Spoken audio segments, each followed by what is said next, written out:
बच्चों, आज हमारा मैग्नेटिक इफेक्ट ऑफ करंट वाले चैप्टर का सेकंड लेक्चर है और आज हम लोग इस सेकंड लेक्चर में कवर अप करने वाले हैं बचे हुए पोर्शन को। ठीक है, जैसे कि ऊपर की सारी हेडिंग्स मैंने आपको पहले पार्ट में समझा दिया था।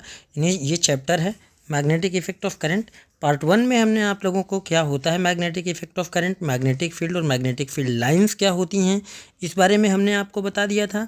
मैग्नेटिक फील्ड लाइंस की प्रॉपर्टीज़ बता दी थी, magnetic field due to a current carrying conductor बता दिया था और ये बता दिया था क्या क्या की पॉइंट्स आपको ध्यान रखने हैं। इसके बाद हमने आपको बता दिया था magnetic field due to a current through a circular loop, यानी ये हेडिंग भी मैंने आपको बता दी थी। इसके बाद हमने आपको आज शुरू करना है, यानी कि पार्ट 2 में ये जो वीडियो हमारा होने वाला है बच्चों, ये हमारा पार्ट 2 है। ये क्या है? पार्ट 2।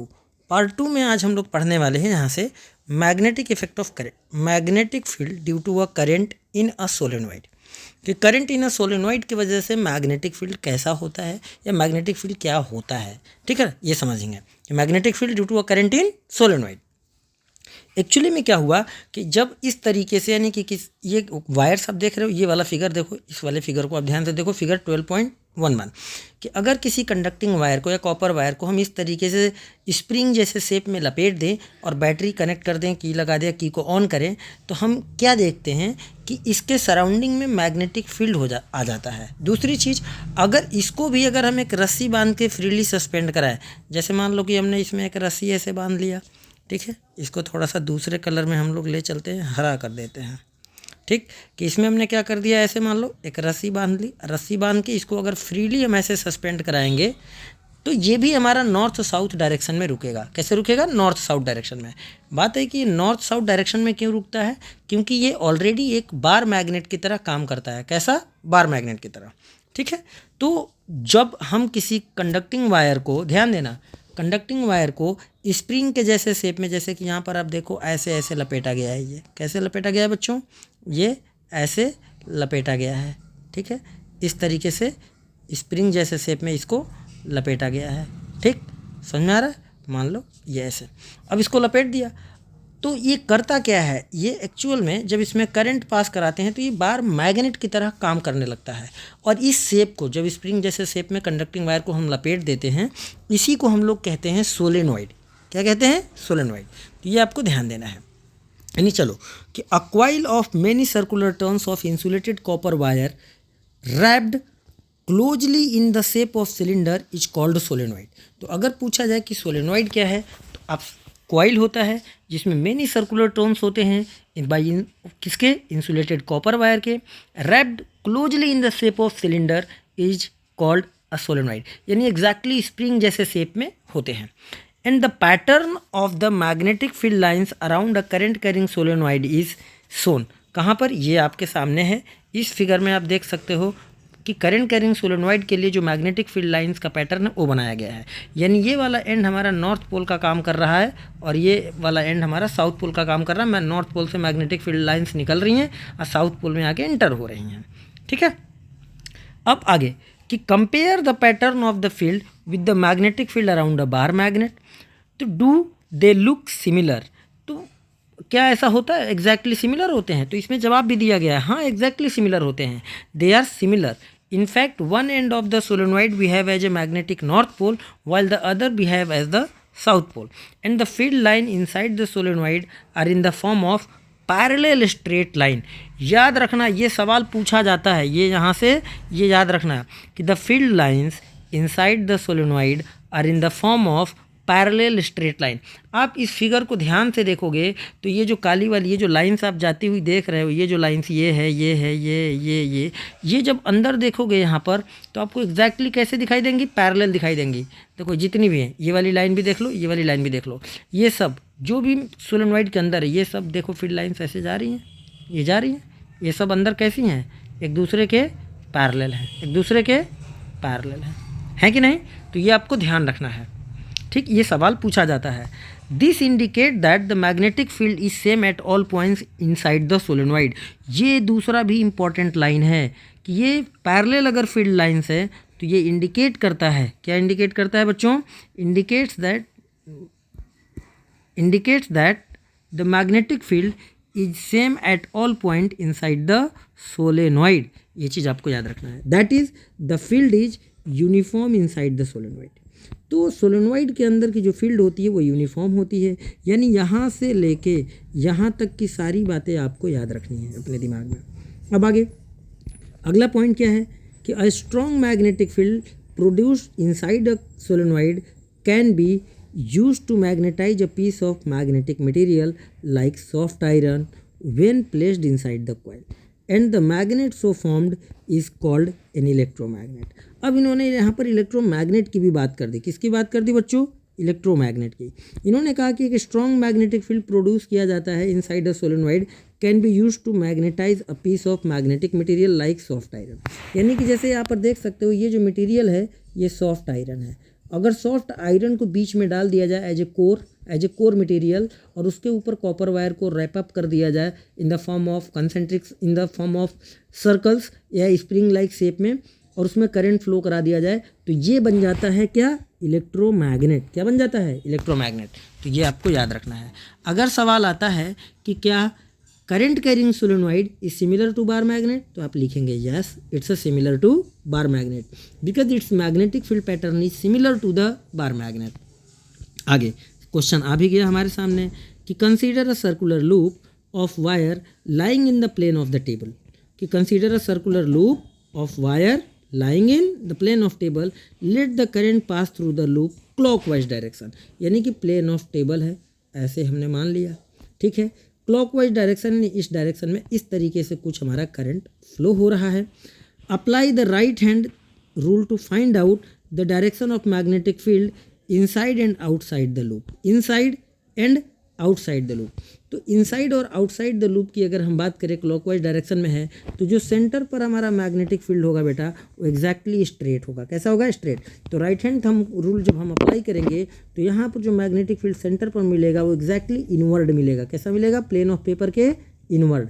बाकी सराउंडिंग में अगर हम बात करें तो यहाँ पर कैसा मिलेगा? क्योंकि करंट हमारा नीचे की तरफ जा रहा है तो यहाँ पर ऐसे कंसेंट्रिक सर्कल्स के फॉर्म में मिलेगा, ऐसे कंसेंट्रिक सर्कल्स के फॉर्म में मिलेगा, ठीक है। और यहाँ पर कैसे मिलेगा? यहाँ पर भी इस तरफ कंसेंट्रिक ऐसे सर्कल्स के फॉर्म में मिलेगा। ये फील्ड इस तरीके से भागेंगी, इस तरीके से मूव करेंगी, ठीक है। तो ये आपको ध्यान रखना है, तो यही आपको ड्रॉ करना है यहाँ पर। और ये आपको करंट कैरिंग वायर के लिए पूछा गया है। करंट कैरिंग वायर यानी कि कुछ इस तरीके से है, ठीक है। इसमें करंट उल्टा दिखाया गया है।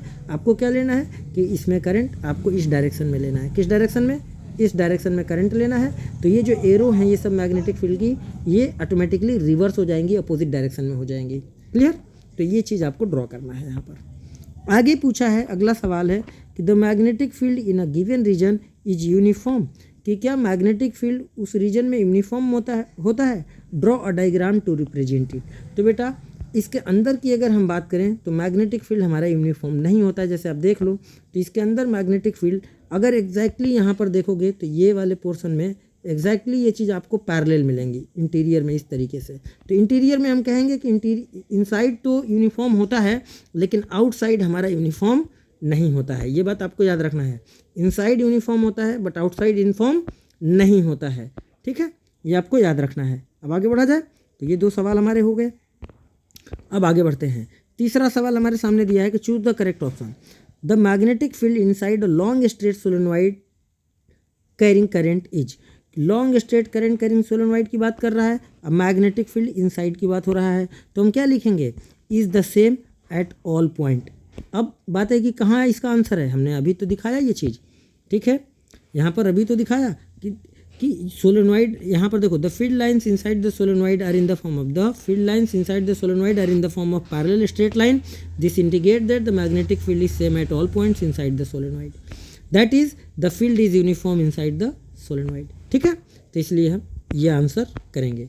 अब आगे सवाल आ जाता है, एक और हेडिंग है, सवाल नहीं है, आगे हेडिंग है कि force on a current carrying conductor in a magnetic field. कि अगर किसी कंडक्टर को, जैसे कि आप देख सकते हो कि ए बी हमारा एक कंडक्टर है। ए बी क्या है बेटा?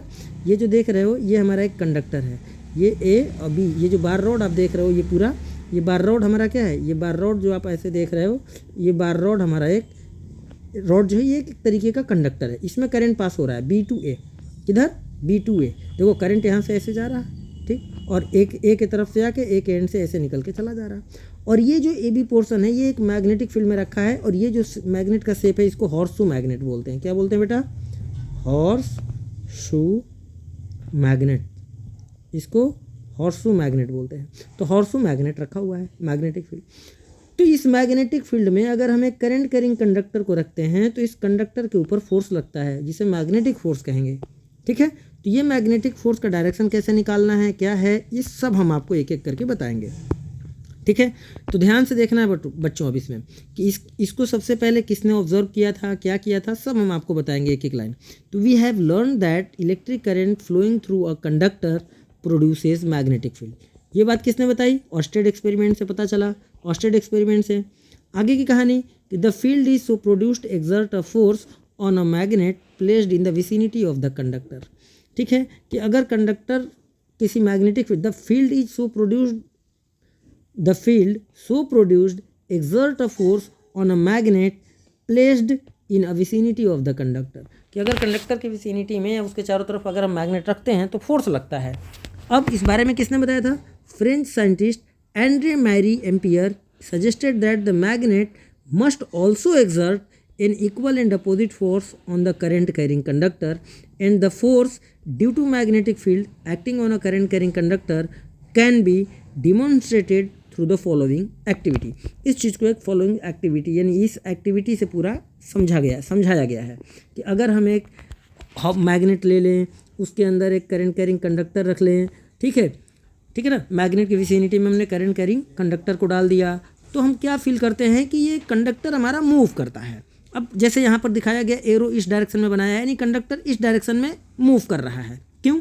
क्योंकि यहाँ पर जो बेटा मैग्नेटिक फील्ड है वो कुछ इस डायरेक्शन में है, यानी ध्यान से देखना, मैग्नेटिक फील्ड कुछ ऊपर है ऐसे, मैग्नेटिक फील्ड कुछ इस तरीके का है, ठीक है ना, और करंट कैरिंग कंडक्टर हमारा कुछ इस तरीके का है। मान लेते हैं थोड़ी देर के लिए ऐसे, ये हमारा मैग्नेटिक फील्ड है और ये हमारा करंट कैरिंग कंडक्टर है।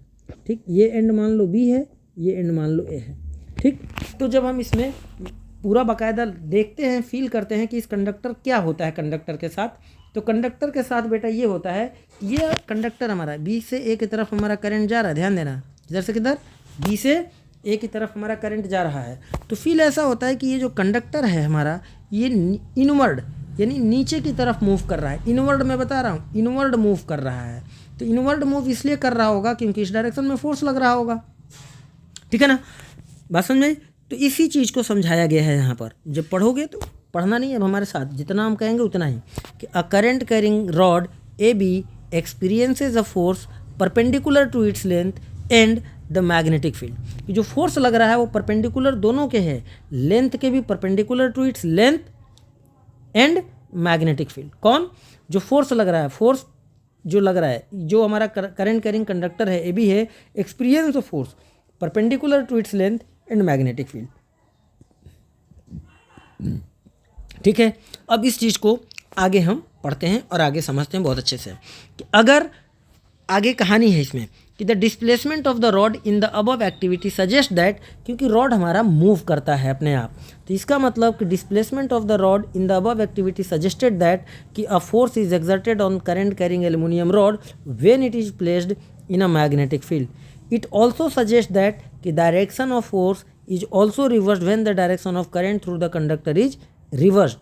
अगर करंट के डायरेक्शन को बदल देते हैं तो फोर्स का डायरेक्शन रिवर्स हो जाता है। इस चीज़ को समझने के लिए ये जो एक्सपेरिमेंट है ये आप बना सकते हो इसी तरीके से, कि अभी ये रॉड हमारा इस डायरेक्शन में मूव कर रहा है। कब? जब करंट बी से ए की तरफ जा रहा था। अगर करंट ए से बी की तरफ जाएगा तो रॉड इधर मूव करने के बजाय इसके अपोजिट डायरेक्शन में मूव करेगा। ये क्यों हो रहा है? क्योंकि इसके ऊपर फोर्स लग रहा है। क्या लग रहा है? फोर्स लग रहा है। इस फोर्स को क्या कहेंगे? Magnetic force. क्यों लगा? करंट कैरिंग वायर को जब हम मैग्नेटिक फील्ड में रखे तो मैग्नेटिक फील्ड के वजह से लगा। ठीक है, अब आगे कहानी पढ़ते हैं। Now change the direction of field to vertically downward by the interchanging the two poles of magnet. It is once again observed that, क्या आगे ऑब्जर्व किया गया कि the direction of force acting on the current carrying rod gets reversed. तो इसका मतलब कि it is so that the direction of force on the conductor depend upon the direction of current in direction of magnetic field. तो ये बात आप हमेशा याद रखेंगे कि इस पर जो फोर्स लगता है, पहले तो मैं आपको बता दूं कि ये इस पर कितना फोर्स लगता है करंट कैरिंग वायर पर। तो इसमें 4 बातें हैं करंट कैरिंग वायर पर, ठीक है। कि अगर करंट, ध्यान से देखना बेटा, कि मान लो दिस इज़ द रॉड जिसमें हमारा करंट पास हो रहा है, इस रॉड का नाम हम रख देते हैं ए बी। क्या नाम रख देते हैं? A B. ये किसी मैग्नेटिक फील्ड में रखा है, इस तरह से मैग्नेटिक फील्ड के साथ थीटा एंगल पर है, ये डायरेक्शन ऑफ मैग्नेटिक फील्ड है। तो इस रॉड पर जो फोर्स लगेगा, और रॉड की लंबाई ले लेते हैं एल। रॉड की लंबाई कितनी है बेटा? रॉड की लंबाई हम ले लेते हैं एल। इसमें जो करंट जा रहा है वो कितना जा रहा है? आई। तो ध्यान देना अब कि पहली बात, जो फोर्स लगता है करंट के डायरेक्टली प्रोपोर्शनल होता है। दूसरी बात, ठीक, कि जो फोर्स होता है वो मैग्नेटिक फील्ड के भी डायरेक्टली प्रोपोर्शनल होता है। तीसरी बात, जो फोर्स लगता है वो length of the conducting rod के डायरेक्टली प्रोपोर्शनल होता है। और चौथी बात, जो फोर्स लगता है वो करंट, जो रॉड है करंट मैग्नेटिक फील्ड है, इनके बीच का जो एंगल है, या कह लो जो डायरेक्शन ऑफ करंट है, डायरेक्शन ऑफ करंट क्या है? ए टू बी, ठीक है ना, एलोंग द लेंथ फ्लो कर रहा है। तो इस रॉड और मैग्नेटिक फील्ड के बीच में जो एंगल बन रहा है, इसके साइन थीटा के, यानी साइन वैल्यू के डायरेक्टली प्रोपोर्शनल होता है। तो अगर इन चारों इक्वेशन को हम कंबाइंड कर दें, कंबाइन ऑल, तो जब सभी को कंबाइन करेंगे तो हमें मिलेगा बच्चों कि F proportional to I B L into sine theta, ठीक है। अगर प्रोपोर्शनलिटी का साइन हटाएंगे तो एक कांस्टेंट लिख लेंगे, फिर लिख लेंगे I B L into sine theta. यहाँ पर आप प्रोपोर्शनल कांस्टेंट की वैल्यू को 1 माना जाता है। कितना माना जाता है? के की वैल्यू को 1। तो के की वैल्यू अगर 1 हो गई तो एक्चुअल में कितना फोर्स लगेगा बेटा? I B L into sine theta, ठीक है, I B L sine theta. Minimum force क्या हो सकता है कि अगर डायरेक्शन ऑफ मैग्नेटिक फील्ड और डायरेक्शन ऑफ करंट दोनों सेम हैं तो थीटा की वैल्यू कितनी हो जाएगी? 0। या डायरेक्शन ऑफ मैग्नेटिक फील्ड और जो रॉड के अंदर करंट का डायरेक्शन एक दूसरे के एंटी पैरेलल हो, तब थीटा की वैल्यू कितनी हो जाएगी? 180। और हम सभी लोग जानते हैं कि साइन 0 डिग्री का वैल्यू भी 0 होता है और साइन 180 डिग्री का वैल्यू भी 0 होता है, ठीक है ना। तो इस सिचुएशन में अगर ऐसा कंडीशन है कोई, तो इस सिचुएशन में भी कोई फोर्स नहीं लगेगा, कोई फोर्स उस कंडक्टिंग रॉड पे नहीं लगेगा। और अगर ऐसा कोई केस है तो इस सिचुएशन में भी कोई फोर्स नहीं लगेगा, 0 लगेगा, ठीक। लेकिन जब थीटा की वैल्यू, यानी कि करंट कैरिंग कंडक्टर, तीसरी केस यहाँ लिख दे रहा हूँ कि जब मैग्नेटिक फील्ड का डायरेक्शन और करंट का डायरेक्शन एक दूसरे के परपेंडिकुलर हो, यानी कि 90 डिग्री हो, तब जो फोर्स लगेगा वो मैक्सिमम फोर्स लगेगा। कितना लगेगा? Maximum force. केवल कितना? आई बी एल। कितना? आई बी एल। क्यों? क्योंकि जो साइन 90 की वैल्यू होता है वो 1 होता है। साइन 90 डिग्री का वैल्यू 1। तो यहाँ जो ये साइन थीटा ये 1 हो गया, तो बचा क्या? आई बी एल। तो इतना न्यूटन का फोर्स लगेगा, ठीक है। तो मिनिमम कब लगेगा? पैरेलल, अगर करंट के मैग्नेटिक फील्ड का डायरेक्शन और करंट का डायरेक्शन पैरेलल हो तब 0 फोर्स, और 180 डिग्री पर हो तब 0 फोर्स, यानी कि मिनिमम फोर्स। मैक्सिमम कब? जब 90 डिग्री पर हो, ठीक है। ये बात आपको याद रखना है, ये बात आपको याद रखना है, मतलब याद रखना है। How to demonstrate the direction of force? तो direction of force can be determined by using Fleming left hand rule, by using Fleming left hand rule. इसको याद रखने के लिए हम लोग बड़ा आसान सा तरीका बताते हैं। हम कहते हैं कि बच्चों, हॉलीवुड की जब फिल्में देखो तो हॉलीवुड के फिल्मों में एक एजेंसी है जिसका नाम है FBI। तो पुलिस वाले आते हैं, आई कार्ड निकालते हैं, बोलते हैं I am coming from FBI, I am from FBI, है ना। तो FBI से याद रखा जा सकता है बड़ी आसानी से। F मतलब फोर्स, B मतलब मैग्नेटिक फील्ड, I मतलब करंट। इसको लोग ऐसे भी बताते हैं, फादर मदर चाइल्ड, ठीक है। Father mother child. फादर मतलब फोर्स, मदर मतलब मैग्नेटिक फील्ड, मदर मतलब मैग्नेटिक फील्ड। चाइल्ड, चाइल्ड में C आता है, C फॉर करंट, करंट का ही रिप्रेजेंटेशन I होता है, ठीक है ना। तो फादर मतलब फोर्स हो गया, मदर मतलब मैग्नेटिक फील्ड हो गया, चाइल्ड मतलब करंट हो गया। तो या तो आप फादर मदर चाइल्ड याद रखो या FBI याद रखो। अब बात है इनको काउंट कैसे करेंगे। अगर हम अपने लेफ्ट हैंड को, थंब को, ठीक, फोर्थ फिंगर को जिसे इंडेक्स फिंगर कहते हैं, और सेंट्रल फिंगर जिसे हम थर्ड फिंगर कहते हैं, तीनों को अगर म्यूचुअली परपेंडिकुलर रखें तो ये वाला जो डायरेक्शन है ये फोर्स के डायरेक्शन, थंब जो है वो मैग्नेटिक फोर्स के डायरेक्शन को रिप्रेजेंट करता है, फोर्थ फिंगर जो है डायरेक्शन ऑफ मैग्नेटिक फील्ड को रिप्रेजेंट करता है, और ये जो फिंगर है ये डायरेक्शन ऑफ करंट को रिप्रेजेंट करता है, ये डायरेक्शन ऑफ फील्ड को, ये डायरेक्शन ऑफ फोर्स को, और ये डायरेक्शन ऑफ करंट को। लेकिन ध्यान रहे ये तीनों ही फिंगर यानी थंब और थंब के पास वाले फोर्थ फिंगर और थर्ड फिंगर एक दूसरे के म्यूचुअली परपेंडिकुलर हों। ठीक है, जैसे ये दिखाया गया है, ये थंब को रिप्रेजेंट करेगा, ये थर्ड फिंगर है जो करंट को रिप्रेजेंट करेगा, और ये इंडेक्स फिंगर है जो कि मैग्नेटिक फील्ड को रिप्रेजेंट करेगा। तो ये आपको याद रखना है कि how to determine the direction of force by using Fleming left hand rule. ठीक है, याद रहेगा। चलो बहुत बढ़िया, तो ये चीज़ आपको याद रखना है। बाकी सारी बातें हमने आपको बता दी कि मैक्सिमम फोर्स कब लगेगा, 90 डिग्री के केस में। तो आगे आपको मिलेगा कि experiments have shown that the displacement of the rod is largest when the direction of current is at right angle to the direction of magnetic field। तो ये बात तो हमने आपको यहीं से बता ही दी। ये कहाँ बता दी, ये बात हमने तीसरे केस में यहाँ बता दिया कि अगर मैग्नेटिक फील्ड का डायरेक्शन और करंट का डायरेक्शन एक दूसरे के परपेंडिकुलर हो तो फोर्स कितना लगेगा, मैक्सिमम कितना, IBL। ये बात आपको याद रखना है। और डायरेक्शन ऑफ मैग्नेटिक फील्ड के रिगार्डिंग भी हमने बता दिया। ठीक है, we consider that the direction of current and that of magnetic field perpendicular to each other and found that the force is perpendicular to both of them.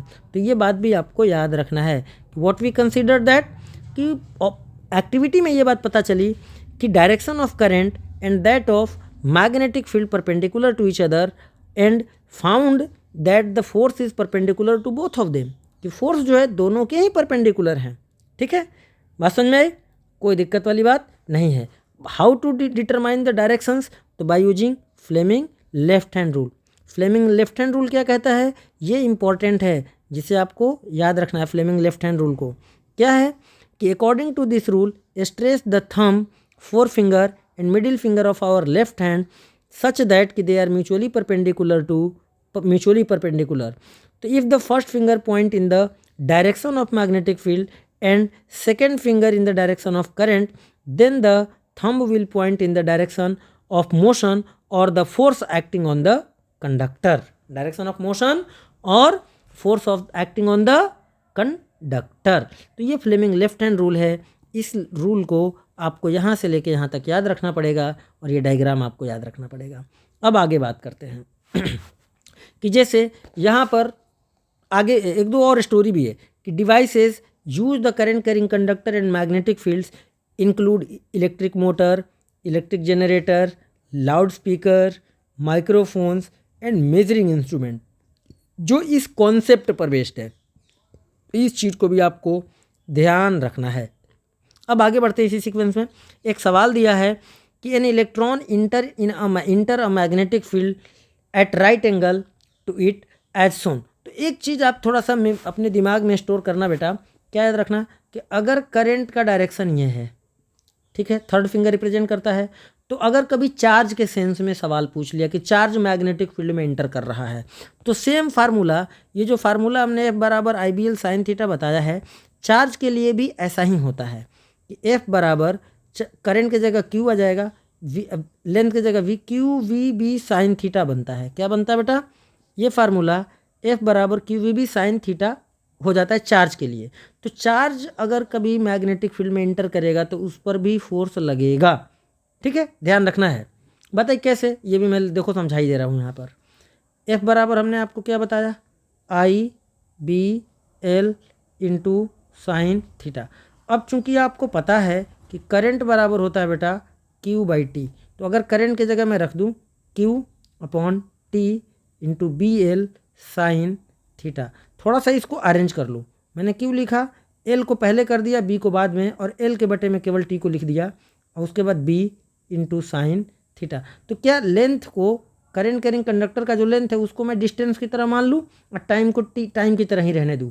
तो distance upon time speed यानी कि velocity को represent कर सकता है या speed को, आपने कहा बिल्कुल। तो वही आ गया QVB इंटू साइन थीटा। तो जो मैग्नेटिक फोर्स है बेटा वो चार्ज के लिए भी होता है, क्योंकि करंट कब होगा, due to motion of charge, है ना। तो ये बात आपको ध्यान रखना है, ये बात आपको ध्यान रखना है, कोई दिक्कत नहीं होनी चाहिए। तो एक चीज़ और ध्यान रखना कि अगर करंट इस डायरेक्शन में जा रहा है, ठीक है, तो इसी डायरेक्शन में हम पॉजिटिव चार्ज के मोशन को भी मानेंगे। लेकिन अगर कोई नेगेटिव चार्ज मूव कर रहा है इसी डायरेक्शन में, तो इस पर इन दोनों में जो भी हमारा लेफ्ट हैंड रूल से फोर्स, थंब हमारा जिस डायरेक्शन में जाएगा, ये थंब जिस डायरेक्शन में जाएगा उस डायरेक्शन में फोर्स हम मान लेंगे। इसमें क्या मान लेंगे? इन दोनों केस में थंब के डायरेक्शन में ही फोर्स लेंगे। किसके? थंब के डायरेक्शन में फोर्स को मान लेंगे।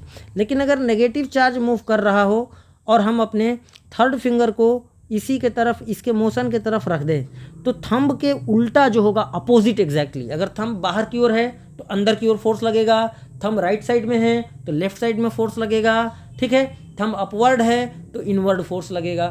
ठीक है, बात समझ में आई? इस तरीके से आपको याद रखना है। जैसे कि एक सवाल ये दिया हुआ है, इसी से हमको याद आया कि ये बात भी हम आपको बता दें। यहाँ पर ये सवाल देखो दिया हुआ है, यहाँ पर क्या दिया है बेटा? मैग्नेटिक फील्ड इस डायरेक्शन में है, इलेक्ट्रॉन नीचे जा रहा है। इलेक्ट्रॉन कैसा है? Negative charge. आपने कहा हाँ। तो अब अपने लेफ्ट हैंड के फोर्थ फिंगर को, यानी जिससे हम इशारा करते हैं उस वाले फिंगर को मैग्नेटिक फील्ड वाले एरो की तरफ रखो, रख दिया आपने। और अपने तीसरे फिंगर, सेंट्रल फिंगर को करंट के डायरेक्शन में रखो। तो हमारा अंगूठा किधर जा रहा है? ऊपर की तरफ जा रहा है। ऊपर की तरफ अब यहाँ फोर्स नहीं लगेगा, क्योंकि नेगेटिव चार्ज नीचे अगर मूव कर रहा है तो इसका मतलब कि यहाँ पर करंट ऊपर जाएगा। ठीक है ना? तो इसीलिए इस डायरेक्शन, या तो हम अब वर्चुअली एक लाइन अपने मन से ऐसे इमेजिन कर लें कि करंट ऊपर है, तो हमें अपने तीसरे फिंगर को करंट के डायरेक्शन में रखना होगा, तो हमारा थंब जाएगा इनवर्ड।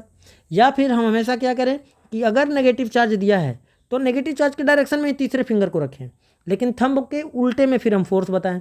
यानी अगर मैग्नेटिक फील्ड हमारा फोर्थ फिंगर की तरफ है, करंट के डायरेक्शन में, यानी इलेक्ट्रॉन के मोशन के डायरेक्शन में तीसरे फिंगर को रख दिया, तो थंब ऊपर जा रहा है, तो ऊपर फोर्स इस पर नहीं लगेगा, इस पर फोर्स लगेगा इनवर्ड। कैसे लगेगा? इनवर्ड फोर्स लगेगा, इनवर्ड। ठीक है, यानी क्या बोलेंगे? Into the page. क्या बोलेंगे? Into the page. लेकिन अगर यहीं पर इलेक्ट्रॉन की जगह इसी डायरेक्शन में प्रोटॉन दे दिया जाता, क्या दे दिया जाता बेटा? प्रोटॉन। तो प्रोटॉन पर तो पॉजिटिव चार्ज होता है, प्लस क्यू लेते हैं हम, तो प्लस क्यू के लिए इस पर फिर फोर्स ऊपर के डायरेक्शन में ही लगेगा। ठीक है, तो पॉजिटिव चार्ज और करंट के लिए, पॉजिटिव चार्ज और करंट के लिए थंब का जो, थंब जिस डायरेक्शन में होगा वही डायरेक्शन ऑफ मैग्नेटिक फोर्स होगा। लेकिन अगर नेगेटिव चार्ज है तो थंब के जस्ट अपोजिट डायरेक्शन को मैग्नेटिक फोर्स मानेंगे। ठीक है, आगे एक सवाल और है हमारे सामने कि which of the following property of proton can change while it move freely in a magnetic field. कि क्या उसका मास चेंज हो सकता है, स्पीड चेंज हो सकता है, वेलोसिटी चेंज हो सकता है, मोमेंटम चेंज हो सकता है। तो बेटा मोमेंटम तो चेंज होगा ही होगा, है ना? कौन सा प्रॉपर्टी चेंज हो जाएगा? मास चेंज नहीं होगा, स्पीड चेंज नहीं होगा, लेकिन वेलोसिटी चेंज होगा, मोमेंटम चेंज होगा। अब ये there are maybe more than one correct answer. There are, क्योंकि होगा ये कि जब मैग्नेटिक फील्ड में एक चार्ज मूव करेगा तो उस पर फोर्स लगेगा, फोर्स लगेगा तो उसका डायरेक्शन चेंज होगा, डायरेक्शन चेंज होगा मतलब कि उसकी वेलोसिटी चेंज होगी, वेलोसिटी चेंज होगी मतलब मोमेंटम वेक्टर क्वांटिटी है ये चेंज होगा। ये और ये दोनों स्केलर क्वांटिटी है चेंज नहीं होंगे। ठीक है, आगे बढ़ें। अगला सवाल यहाँ पर दिया है कि इन activity 12 how do we think the displacement of rod A B will be affected if current current in rod A B is increase. तो मैंने आपको बता दिया कि डिस्प्लेसमेंट ऑफ रॉड डिपेंड किस पर करता है? डिस्प्लेसमेंट ऑफ रॉड यानी कि मैग्नेटिक फोर्स की वजह से ऐसा हो रहा है। अब मैग्नेटिक फोर्स करंट के डायरेक्टली प्रोपोर्शनल होता है, तो यानी कि अगर करंट बढ़ाओगे तो मैग्नेटिक फोर्स बढ़ जाएगा। तो if the current in rod A be increase करेंगे तो डिस्प्लेसमेंट रॉड का और ज़्यादा होगा, बिकॉज फोर्स बढ़ जाएगा। अब लिखा है stronger horse shoe magnet is use, यानी कि ये भी मैंने बताया कि ये ऑलरेडी डायरेक्टली प्रोपोर्शनल है बी के। तो अगर बी की वैल्यू को हम बढ़ाएंगे, यानी कि अगर हम मैग्नेटिक फील्ड को बढ़ाएंगे तो हमारा मैग्नेटिक फोर्स अगेन बढ़ेगा, तो डिस्प्लेसमेंट फिर से बढ़ेगा। तीसरा, length of the rod A B is increase. तो हमने आपको बताया कि magnetic force is directly proportional to length, तो अगर लेंथ को बढ़ाओगे तो अगेन मैग्नेटिक फोर्स इंक्रीजेज। तो तीनों ही केस में मैग्नेटिक फोर्स इंक्रीज होगा। ठीक है, हमने सारी बात आपको बता दी। तो याद रखना है कि magnetic force current carrying wire के केस में directly proportional to I, directly proportional to B and directly proportional to length of the wire. तो ये बात आपको क्या रखना है बच्चा? याद रखना है, तीनों बातें आपको याद रखनी है। अब तीसरे क्वेश्चन पे, a positively charge particle alpha particle projected towards west, यानी कि अगर नॉर्थ साउथ डायरेक्शन की बात करें तो ये वेस्ट होता है, ये ईस्ट होता है, ये हमारा नॉर्थ होता है, ये हमारा साउथ होता है। तो पॉजिटिवली चार्ज पार्टिकल है कोई हमारा, मान लो ये पॉजिटिवली चार्ज पार्टिकल है प्लस क्यू, और ये हमारा वेस्ट के डायरेक्शन में मोशन कर रहा है इस डायरेक्शन में, तो इधर वेलोसिटी वेक्टर ले लूँ मैं, ठीक है। डिफ्लेक्टेड टुवर्ड्स नॉर्थ, अब ये चार्ज पार्टिकल डिफ्लेक्ट हो रहा है नॉर्थ की तरफ, मतलब कि इस डायरेक्शन में इस पर फोर्स लग रहा है, इसका मोशन किधर है, इस डायरेक्शन में वेस्ट की तरफ फोर्स लग रहा है इधर। तो पूछा है बाय अ मैग्नेटिक फील्ड, तो the direction of magnetic field क्या होगा। तो आपको करना क्या है बेटा, अपने फ्लेमिंग लेफ्ट हैंड रूल को, कौन से लेफ्ट हैंड रूल अप्लाई करना है, लेफ्ट हैंड रूल, कौन सा, फ्लेमिंग का, Fleming left hand rule apply करना है। थंब को रखना है इस डायरेक्शन में, थंब को आपने रख दिया, ठीक है, और तीसरे फिंगर को रखना है इसके डायरेक्शन में, तो थंब को उधर रख दिया, ठीक है, ध्यान से एकदम करना है सब, कि तीसरे फिंगर को आपने किधर रखना है, जिधर चार्ज मोशन कर रहा है। फोर्थ फिंगर अब हमारी किधर जा रही है, फोर्थ फिंगर ऊपर की तरफ जाएगी, एकदम ऊपर की तरफ, किधर, एकदम आउटवर्ड, यानी आउटवर्ड, यानी कि फोर्थ फिंगर हमारा ऊपर की तरफ होगा, आउटवर्ड, यानी जो मैग्नेटिक फील्ड फोर्स फील्ड होगा वो आउट ऑफ द पेज होगा, क्या होगा, आउट ऑफ द पेज। अब आउट ऑफ द पेज में इन्होंने नहीं दिया, इन्होंने दिया टुवर्ड्स नॉर्थ, देखो टुवर्ड्स साउथ लिया है, टुवर्ड्स ईस्ट, डाउनवर्ड और अपवर्ड, तो हम अपवर्ड को सेलेक्ट करेंगे क्योंकि अपवर्ड लगेगा, ठीक है, ऊपर की तरफ, यानी जो हमारा पेपर है, जिस पेज में क्वेश्चन लिखा है उस पेज के ऊपर परपेंडिकुलर लगेगा। जब हम थंब को किधर रखेंगे, ऊपर की तरफ, क्योंकि नॉर्थ साइड में फोर्स लग रहा था, चार्ज मूव कर रहा है वेस्ट में, तो तीसरे फिंगर को वेस्ट डायरेक्शन में रखेंगे, तो हमारा जो चौथा फिंगर बच गया, इंडेक्स फिंगर, जिससे हम पॉइंट आउट करते हैं, जो मैग्नेटिक फील्ड को रिप्रेजेंट करता है, ये ऊपर की तरफ भाग रहा है, मतलब मैग्नेटिक फील्ड ऊपर होगा, अपवर्ड, ठीक है। अब आगे यहाँ पर मोर टू नो में कहानी दी हुई है, ठीक है, क्या कहानी दी है कि मैग्नेटिज्म इन मेडिसिन, एमआरआई कराते हैं लोग ना, क्या कराते हैं बेटा, एमआरआई, देखो यहाँ पर देखो लिखा भी है एमआरआई, जिसको हम बोलते हैं मैग्नेटिक रेजोनेंस इमेजिंग, ठीक है। तो मेडिकल में भी टेक्निक का यूज होता है, ठीक है, बात समझ में। तो ये आप पढ़ सकते हो अपने आप से, घर में आप टाइम निकालना, थोड़ा सा एडिशनल नॉलेज ये पढ़ के जिसको लेना है वो ले सकता है, ठीक। अब आगे चलते हैं हम लोग, आगे लिखा है domestic electric circuit, domestic electric circuit. तो देखो बेटा, डोमेस्टिक इलेक्ट्रिक सर्किट आज के लेक्चर में नहीं बताएंगे, ये बताएंगे हम पार्ट 3 में, कितने में, पार्ट 3 में, ठीक है। मैग्नेटिज्म खत्म हो गया, अब खाली आपका बचा है डोमेस्टिक इलेक्ट्रिक सर्किट, ये हम लोग पढ़ेंगे तीसरे क्लास में। तो आज के लिए इतना ही, फिर मिलते हैं अगले क्लास में अगले लेक्चर के साथ, तब तक के लिए आप लोग मुझे आज्ञा दीजिए। Thank you so much and जय हिंद। जो भी बच्चे हमारे इस चैनल पे हमारे इस वीडियो को देख रहे हैं, एनसीईआरटी वाले, इस पूरा कंप्लीट बोर्ड पर्पज़ से आप इस लेक्चर को देख रहे हैं, तो बिंदास इस वीडियो को अपने दोस्तों तक पहुंचाइए, अपने फ्रेंड सर्कल में शेयर करिए, खुद भी पढ़िए, दूसरों को भी पढ़ने में मदद करिए। कंप्लीट एनसीईआरटी है, और गारंटी देता हूं कि अगर आपने वीडियो देखा है, पूरा पढ़ा है, तो आपका जो 2025 का बोर्ड एग्ज़ाम है, इसमें आप बहुत अच्छा स्कोर करेंगे। यानी कि इनफैक्ट आपको फिजिक्स में जो भी नंबर है, फुल मार्क्स आपको मिलेंगे, फुल मार्क्स आपको मिलेंगे, ये मेरा वादा है। लेकिन आपको हमारे साथ बने रहना होगा, रिवीजन कर लेना होगा। ये रिवीजन क्लासेज हैं, फिर भी हम रिवीजन को रिवीजन की तरह नहीं, बल्कि डिटेल्ड इन्फॉर्मेशन के साथ आपको गाइड कर रहे हैं। तो इस बहाने आप चैनल को सब्सक्राइब करिए, वीडियो को शेयर करिए। अगर किसी टॉपिक का वीडियो चाहिए तो कमेंट ज़रूर करना है, कोई सवाल पूछना है तो आप उस बुक का नाम देंगे, या उस सवाल को आप हमसे पूछ सकते हैं। कहाँ पे, मेरे इंस्टाग्राम पे मेरे को फॉलो करो ना भाई, इंस्टाग्राम पे फिजिक्स विद अंसारी सर, वहाँ फॉलो करो, वहाँ पे पूछो, ठीक है बच्चों। आज के लिए इतना ही, फिर मिलते हैं अगले वीडियो में। Thank you so much and जय हिंद।